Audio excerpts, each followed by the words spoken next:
Hello, my name is Brown Mills and I'd like to welcome you back to the channel. Now today is just a quick review on fuel cell. As you can see, I have my mask on. I have some cleaners coming in to clean the home, so got to mask up when they're around. But let's get back to fuel cell. Now, fuel cell has had a tremendous run up. I remember I was in the stock last year around $3 and I sold out when it hit $5. Then I began trading call options on it, and I've done quite well on fuel cell. Fuel cell has had a tremendous run. All right, now when we try to take a look at the chart to see or get a gauge of what can possibly happen in the future as far as future call options or future put options or purchasing more shares of fuel cell. So the daily chart really doesn't give us too much of something that we can go by. So let's take a look at the hourly chart. And again, I've been trading since 2006, and I'm a simplified guy. I like to keep it simple. I don't need 20 or 30 different lines on my page. All right, like right now we're just looking at the 20-day moving average and the 200-day moving average. Okay, now as we can see, fuel cell has been riding along the 20-day moving average, dipping below, going above, dipping below, going above the 20-day moving average. So as we can see here, we can surmise that more than likely fuel cell don't get too far away from the 20-day moving average before it come back down and then bounce off of the 20-day moving average again. So what I expect, or what I'm looking for more movement, more downward movement to the 20-day moving average, possibly a little bit below the 20-day moving average. And then we could look for an opportunity to play some call options, or we could look for an opportunity to buy more shares. All right. Now, I love the chart. It's just beautiful. It's not erratic. This hourly chart gives you a beautiful view.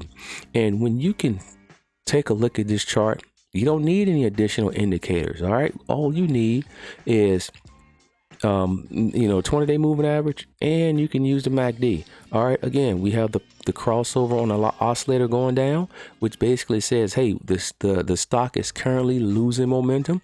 Now, when the stock loses momentum, it doesn't mean the price is going to automatically drop. We may have more sideways trading. All right, so again, sideways trading to the 20-day moving average or falling back down to the 20-day moving average is a plus, because that gives us another opportunity to buy more shares at a lower price and to play some call options. And I'm looking for more movement to the downside.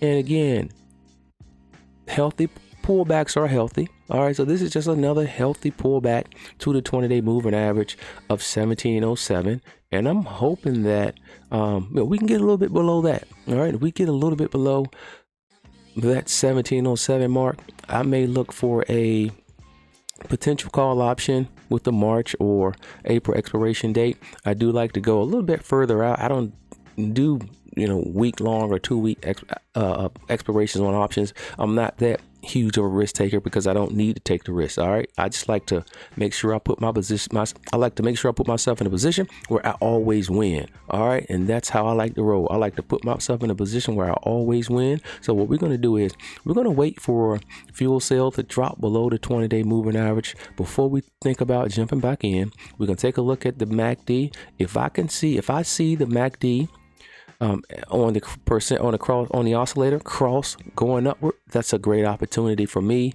to jump back in. As of right now, the oscillator is trending downward, which is basically telling me that the momentum on the stock is going down, it's slowing down, and we should have some downward or sideways trading. Okay, I'm going to continue monitoring fuel cell to see or look for other opportunities. Now, when it comes to the EV sector, this alternative energy sector, we got to be careful about it. I know a lot of people are loading up their portfolios in this energy sector, but this is the kicker.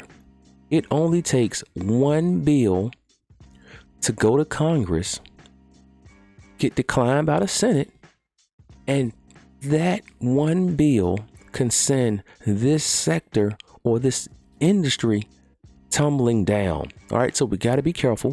We got to make sure we invest in solid companies with a lot of potential. All right, a lot of these companies are overvalued right now, and a lot of people are investing because of the future. Again, be patient, pay attention to the news and set your stop limits on a lot of these stocks, okay?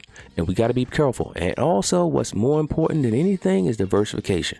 All right, again, the EV sector, this energy sector, is just a small portion of our overall portfolio, okay? That's all I have for you guys today. I hope you like the information. If you do, give me a like. And if this is your first time checking me out, hit the subscribe button and keep coming back for more wealth building information. Peace.